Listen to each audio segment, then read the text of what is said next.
안녕하세요. 에베소서 3장 1절부터 13절까지의 본문을 가지고 선교적 교회의 특징 중 하나를 살펴보고 또 교훈을 받기를 원합니다. 제가 먼저 본문을 읽겠습니다. 이러므로 그리스도 예수의 일로 너희 이방인을 위하여 갇힌 자 된 나 바울이 말하거니와 너희를 위하여 내게 주신 하나님의 그 은혜의 경륜을 너희가 들었을 터이라. 곧 계시로 내게 비밀을 알게 하신 것은 내가 먼저 간단히 기록한 것 같으니 그것을 읽으면 내가 그리스도의 비밀을 깨달은 것을 너희가 알 수 있으리라. 이제 그의 거룩한 사도들과 선지자들에게 성령으로 나타내신 것 같이 다른 세대에서는 사람의 아들들에게 알리지 아니하셨으니 이는 이방인들이 복음으로 말미암아 그리스도 예수 안에서 함께 상속자가 되고 함께 지체가 되고 함께 약속에 참여하는 자가 됨이라. 이 복음을 위하여 그의 능력이 역사하시는 대로 내게 주신 하나님의 은혜의 선물을 따라 내가 일꾼이 되었노라. 모든 성도 중에 지극히 작은 자보다 더 작은 나에게 이 은혜를 주신 것은 측량할 수 없는 그리스도의 풍성함을 이방인에게 전하게 하시고 영원부터 만물을 창조하신 하나님 속에 감춰졌던 비밀의 경륜이 어떠한 것을 드러내게 하려 하심이라. 이는 이제 교회로 말미암아 하늘에 있는 통치자들과 권세들에게 하나님의 각종 지혜를 알게 하려 하심이니 곧 영원부터 우리 주 그리스도 예수 안에서 예정하신 뜻대로 하신 것이라. 우리가 그 안에서 그를 믿음으로 말미암아 담대함과 확신을 가지고 하나님께 나아감을 얻느니라. 그러므로 너희에게 구하노니 너희를 위한 나의 여러 환난에 대하여 낙심하지 말라. 이는 너희의 영광이니라. 아멘. 먼저 이 본문에 나와 있는 내용을 조금씩 짚어가면서 어떤 내용인지 이해를 해보았으면 좋겠는데요.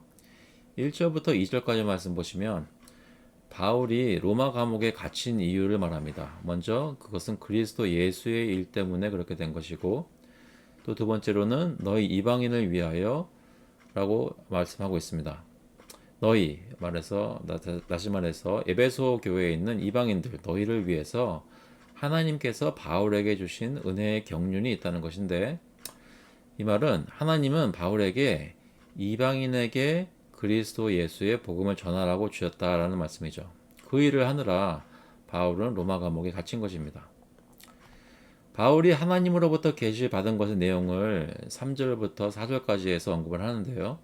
그것은 에베소서 1장부터 2장까지 나오는 말씀 그것을 읽으면 알 수 있습니다. 그것을 읽어보면 바울이 그리스도의 비밀을 깨달은 것을 알 수 있습니다.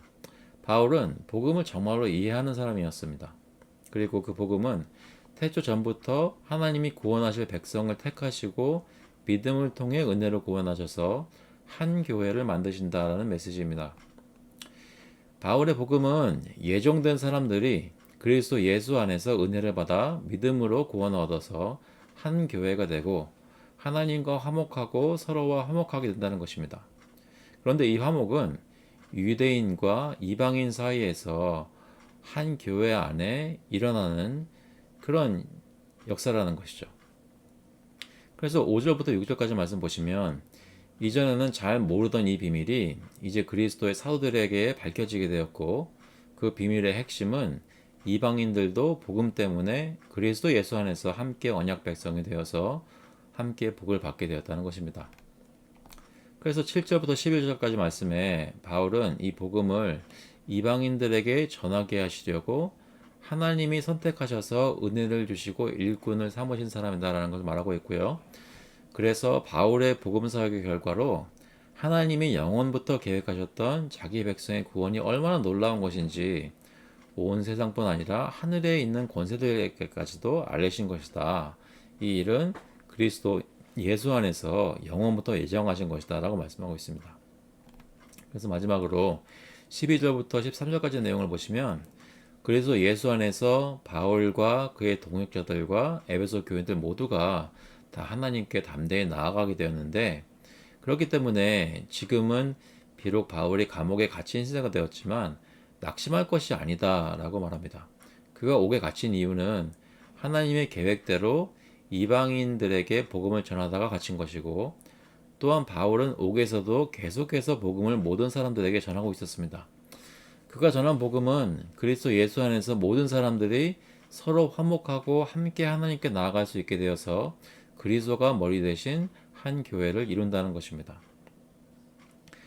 선교적 교회를 말하면서 생각하게 되는 교회의 어떤 본질, 그 특징들이 있다면 여기 본문에서 말씀하는 것은 이것입니다.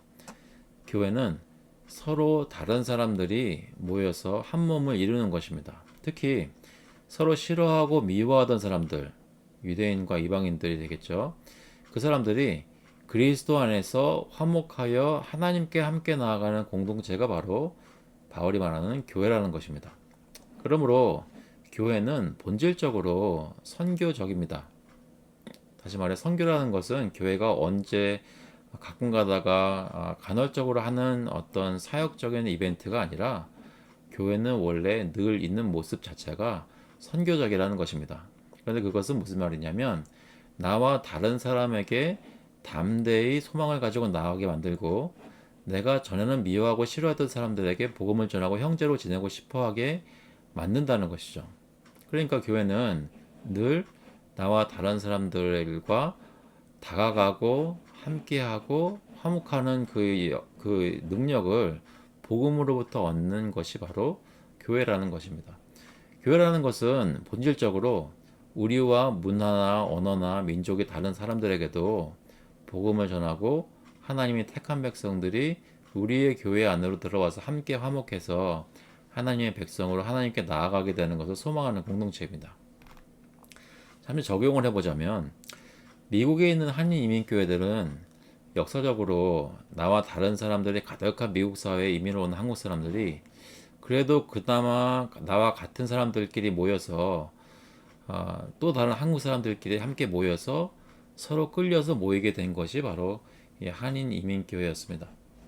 이러한 역학은 이민이라는 과도기적인 상황에서 교회가 세워지기 위해 쓰여진 방법이지만 그러한 교회도 성경에서 말하는 교회일 수밖에 없기 때문에 그 교회의 정체성이 그러한 민족적인 동질성이 제일 중요한 정체성이 될 수는 없습니다. 다시 말해서 교회에 있어서 가장 중요한 정체성은 그리스도 안에서 다양한 사람들이 다른 사람들이 하나가 된다는 것입니다. 그것이 복음의 비밀입니다. 그렇다고 해서 어떤 교회가 한 민족으로 이루어진 것 자체가 잘못된 것은 아닙니다. 각 교회가 부르심받은 위치와 모습이 분명히 있습니다.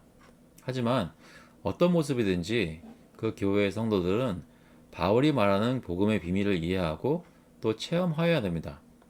교회 회중이 다민족으로 바뀌어야 된다라는 말은 아니지만 교회와 그 교인들이 끊임없이 우리와 다른 사람들에게도 복음을 전하고 그리스도 안에서 화목하기를 힘쓰는 것이 있어야 한다는 것이죠.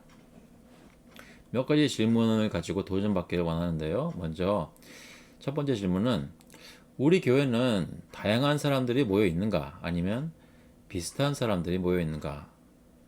우리 교인들의 삶 속에 어떤 모습으로든 다양한 사람들이 있는데 그들에게 복음을 전하고 있지 않기 때문에 교회 회중의 모습이 다양하지 않은 것은 아닌가 한번 생각해 봤으면 좋겠습니다.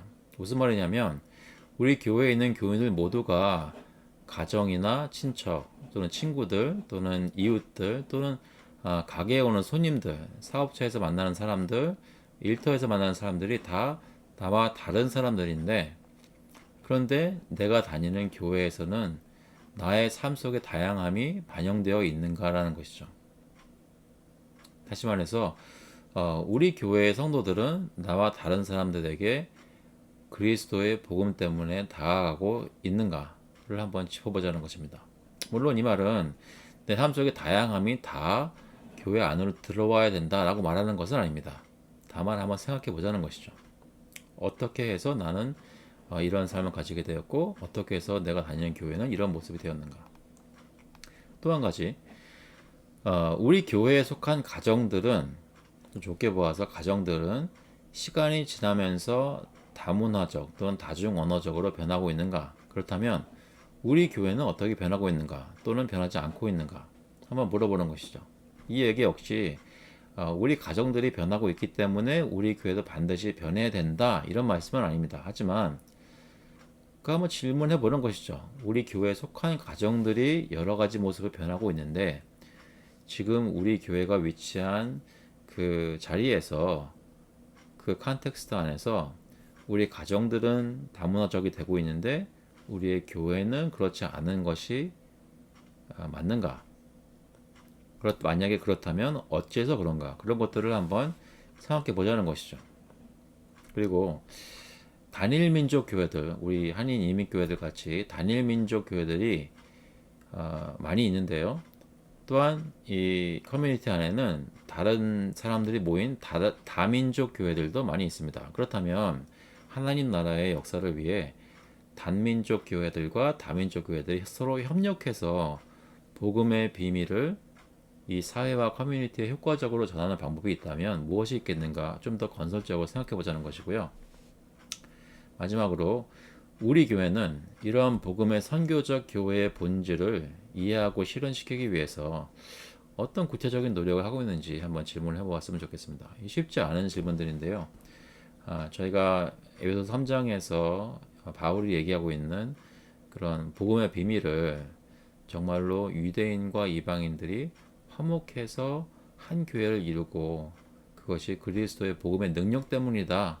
그것을 위해 바울이 복음을 전하라고 이방인들에게 전하라고 부름받았다. 이런 것을 저희가 에베소서에서 읽고 이해하고 있다면 그것이 교회의 모습 속에 어떻게 보여질 수 있는지 시험해 보기를 원합니다. 그런 실험의 결과로 저희 교회의 어떤 변화라든지 그런 면에서 선교적인 교회로서 좀 더 발전적인 모습이 있다면 얼마나 좋겠습니까? 하나님께서 저에게 그런 변화와 또 생각의 변화, 또 삶 속의 변화들이 있을 수 있기를 내려주시기를 그리스도의 이름으로 간절히 축원합니다.